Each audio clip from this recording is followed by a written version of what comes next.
રામ રામ મિત્રો, હું મુકેશ મેર આપને જણાવતા ખૂબ આનંદ થાય છે કે સૌની યોજના અંતર્ગત રાજકોટ તાલુકાના કુલ 41 ગામ,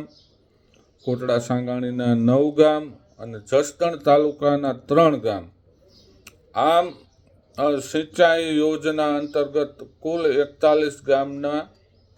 235 કરોડ રૂપિયાના ખર્ચે આવતીકાલે એટલે કે તારીખ 26/7/2025 શનિવારના રોજ સવારે 9:30 કલાકે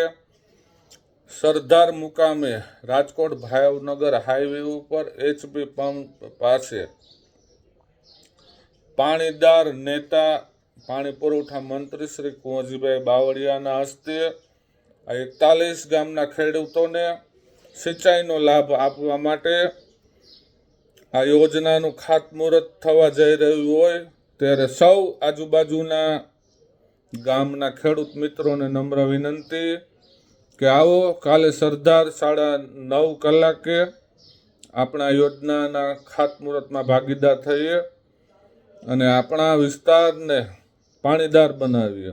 આ કાર્યક્રમ પૂર્ણ થઈ સૌ સાથે ભોજન લેશું. અસ્તુ, વંદે માતરમ, ભારત માતા કી જય.